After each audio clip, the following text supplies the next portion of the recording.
Hi all, welcome back. இன்றைக்கி நம்ம என்ன செய்ய போகிறோன்னு பார்த்தீங்கன்னா, பையனுக்கு காலேஜ் ஓப்பன் ஆயிடுச்சுங்க, 3ஆம் இயரு. அதனால் இன்றைக்கி வேகம் போகணும்னு சொல்லியாச்சு.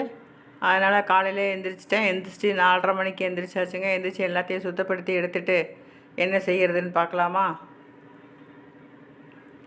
வாங்க. எல்லாம் காலையில் எந்திரிச்சு செய்கிறது பெரிய டாஸ்க்கு தாங்க. இந்த அடுப்பு இடுப்பெல்லாம் சுத்தப்படுத்திட்டு இப்போ அது வீடு வேறு மாறிட்டு பயங்கர வேலைங்க. இதெல்லாம் சுத்தப்படுத்திட்டு எடுத்துட்டு சாப்பாடு வைக்கிறதுக்குள்ளேயும் போதும்னு ஆயிடுச்சுங்க. பின்ன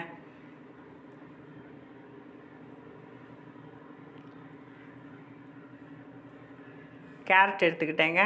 கேரட் நல்லா கழுவி எடுத்து வச்சுட்டு துருவி எடுத்துட்டேங்க.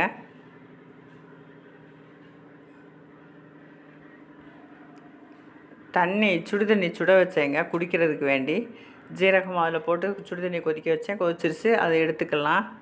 எடுத்து மாற்றி வச்சுட்டு ஒரு குக்கரில் கேரட்டை போட்டுக்கிட்டேங்க. கேரட்டை போட்டு அதில் கொஞ்சம் தண்ணி ஊற்றிட்டு கேஸை ஆன் பண்ணி விட்டு அதில் தூக்கி வச்சாச்சுங்க. வச்சு கொஞ்சம் உப்பு போட்டு கொஞ்சம் நல்லா வேவிட்டோம். வெந்துருச்சுங்க.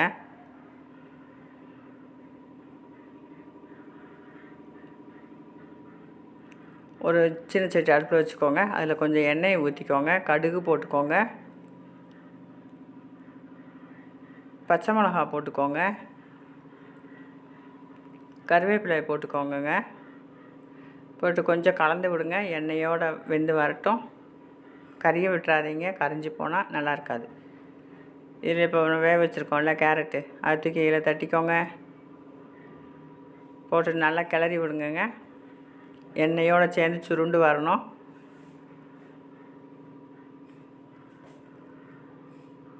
நல்லா சுருண்டு வந்ததுக்கப்புறம் தோசை பருப்பு பொடி இருக்குல்ல, அந்த பருப்பு பொடியை போட்டுக்கோங்க. நல்லாயிருக்குங்க, டேஸ்ட்டு அட்டகாசமாக இருக்கும், அடிப்பொலியாக இருக்கும்.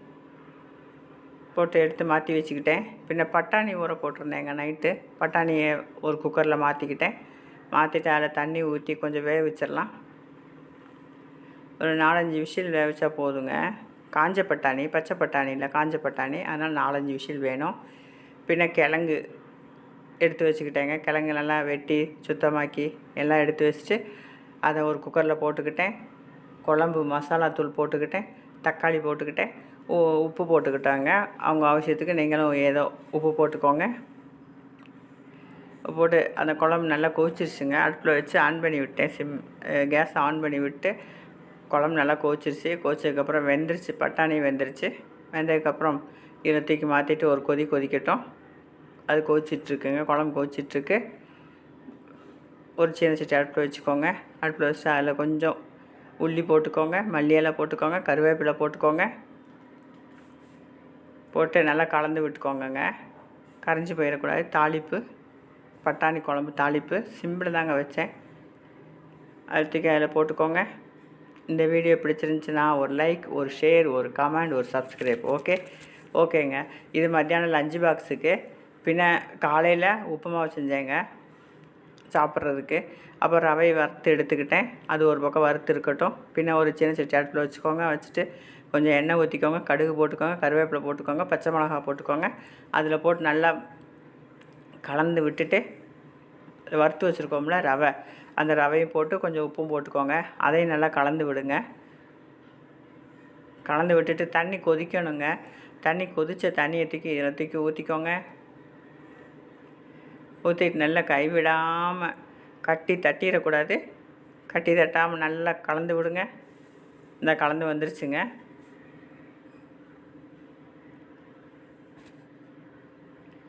இது என்னோடய ஹுப்பிக்கு வெறும் பழமும் சீனியும் வச்சு ஃபுட்டு எடுத்துக்கிட்டாங்க. உப்புமாவு எடுத்துக்கிட்டாங்க. இது பட்டாணி குழம்பும் உப்புமாவும் என்னோடய பையனுக்கு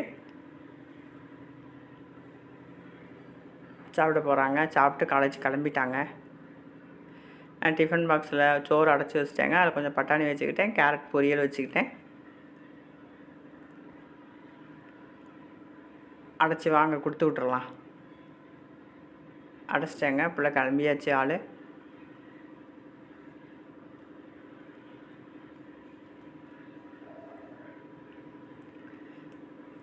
இன்னொரு வீடியோவில் எல்லா வரையும் பார்க்கவும் வர பாய். தேங்க்யூ. தேங்க்ஸ் ஃபார் வாட்சிங்.